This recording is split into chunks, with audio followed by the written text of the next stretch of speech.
Bonsoir, mesdames, messieurs. Encore une fois, c'est moi, le professeur Yves Fontaine. Aujourd'hui, nous allons faire un tour sur la Noël. Donc, le sujet, c'est quoi? Comme vous le savez, pour n'importe quel sujet, notre première recherche commence par la parole de Dieu. Et laissez-moi vous dire ce que j'ai trouvé sur Noël. Déjà, en surprise, c'est un mot qui n'existe pas dans la parole de Dieu. Alors, d'où vient cette tradition? D'où est-elle venue? D'où vient l'origine de ce jour qui est le 25 décembre? 25 décembre, c'est une fête païenne avant tout qui s'appelle Dinatalis Solic Invicti, jour de naissance du soleil invaincu. Noël, c'est la fête du soleil et donc de la lumière. Donc, elle correspondait en effet au solstice d'hiver daté au 21 décembre du calendrier julien et au 25 décembre du calendrier grégorien mise en place par le pape Grégoire XIII en 1582. Donc, à partir de cette date, le 25 décembre, tous les jours commencent à rallonger et donc la lumière à reprendre du terrain sur les ténèbres. Lors de ce jour précis, rendait un culte au soleil, particulièrement à Rome, on adorait une pierre noire. Il y avait aussi le culte des morts, la prostitution sacrée, le transfert des reliques et des statues les plus sacrées. Donc c'était un temps de dépose extraordinaire. Donc ce qui caractérise Noël, c'est un temps où les gens veulent se divertir. Mais écoutez, se divertir se trouve dans la Bible, dans le chapitre 32 du livre de l'Exode au verset 6. Le lendemain, le peuple d'Israël se levait au matin. Ils offrirent des holocaustes et des sacrifices d'action de grâce à Dieu. Puis le peuple s'assit pour manger et pour boire, puis il se levait pour se divertir. Le peuple a commencé à faire des offrandes et à rendre grâce à Dieu. Puis ils se levèrent pour se divertir. Le peuple d'Israël a commencé par mettre le Seigneur en premier et à lui faire des offrandes. Tout commençait bien, mais ensuite, il voulait se divertir. Donc, il s'installait pour un repas de fête, très souvent arrosé, qui se dégénérait en danse et en orgie, comme faisaient les paniers. Donc, sachant que l'expression se divertir en hébreu veut dire licence sexuelle, c'est ça que ça veut dire se divertir en hébreu. Donc, on peut se poser la question, comment, pourquoi le peuple de Dieu, qui avait vu des miracles de Dieu en Égypte et en désert, ont brutalement changé d'attitude, mais la conduite du peuple de Dieu est effrayante, parce que Moïse s'allait à revenir vers eux pour demander à Aaron de lui fabriquer une idole qui marcherait devant eux. Aaron accepte en transmettant un veau d'or. Donc, dans le livre de l'Exode, il se livrait à des festivités, adorer l'idole et se divertir de façon immorale. Il prétendait alors adorer Dieu, mais par l'intermédiaire du veau d'or. Exode 32, verset 5, il avait créé leur religion. Pourtant, Dieu avait accordé à son peuple d'avoir reçu de l'or lorsqu'il quitta l'Égypte. Mais la bénédiction se changea en malédiction à cause du cœur mauvais du peuple. On retrouve ce récit dans Exode 12, verset 35 et 36. Excuse. Un corps de méfaits, de messages et prospérité matérielle.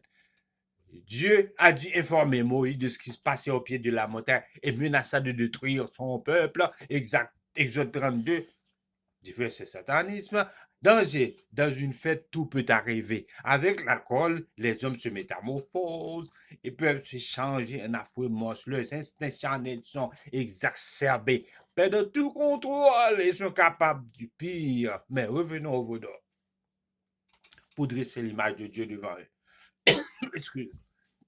Les Israélites changeaient la vérité divine en un mensonge. Le sacrifice était comme abomination. N'avait-il pas, il y a peu de jours avant, au même endroit, entendu la voix de l'Éternel le disant au milieu de la fournaise, tu ne feras aucune image taillée.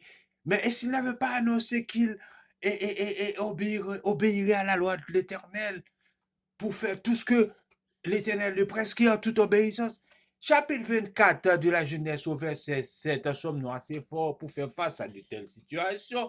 J'ai vu trop de chrétiens venir me confesser des choses ignobles qu'ils ont fait sous l'influence de l'alcool dans ce moment de fête.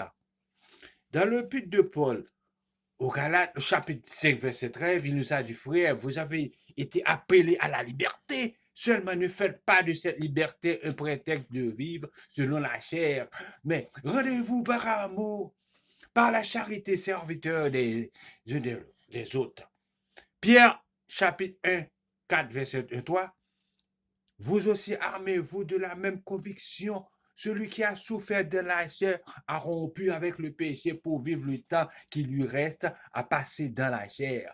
Non plus selon les convoitises des hommes, mais selon la volonté de Dieu. Mais ce qui, bien, c'est bien assez, en effet, accompli le passé, la volonté des païens. On vivait dans la débauche, les orgies, les beuveries et les idolâtries infâmes. Mais cette fête, depuis le milieu du XXe siècle, c'est une période qui perd son aspect religieux, la période de Noël, en regroupant les cellules familiales autour d'un repas. Donc, tout le monde aime faire la fête avec leur famille et puis tous les amis éloignés avec les amis. Mais après ce succès depuis où l'aspect commercial est venu avec l'échange des cadeaux, des sapins traditionnels à l'intérieur des maisons jusqu'à l'extérieur, ça crée une ambiance de fête et de cadeaux, de promotion commerciale. Donc, on illumine les rues, tout ça. Donc, c'est là que je vous dis, mesdames, messieurs, Noël est une saison de publicité commerciale. Donc, beaucoup d'occasions pour mettre son argent et sous de ne pas donner pour l'œuvre de Dieu. Donc, la Bible ne nous dit pas de fêter Noël et nous ne connaissons même pas la date exacte de la naissance de Jésus-Christ. La Bible nous parle que c'était dans une période où les bergers étaient dehors pour regarder les troupeaux. Et vous savez tous qu'à la période de Noël en Israël, il fait froid et puis des fois il y a de la neige. Donc, pas un temps pour laisser les moutons dehors. Et bien, la naissance de Jésus ne veut pas être à Noël. Donc, pourquoi Jésus n'a pas jugé utile de donner sa date de naissance? Mais Jésus le connaît. Comme les Haïtiens refusent toujours de donner leur date de naissance.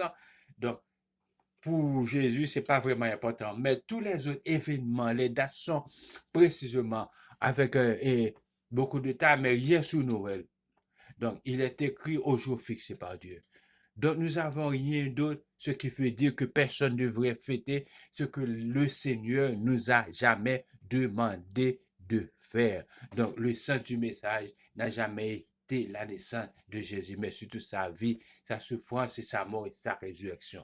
Donc, laissez-moi vous dire, mesdames, messieurs, Jésus n'était pas né le 25 décembre, comme le prétendent des os. Donc, c'est ça que je voulais vous dire. Je voulais vous informer, mesdames, messieurs, aujourd'hui, concernant la Noël. Donc, c'était votre professeur Henri Fontaine. Je ne veux pas être trop lent. Donc, je vous laisse et je vous souhaite un joyeux Noël.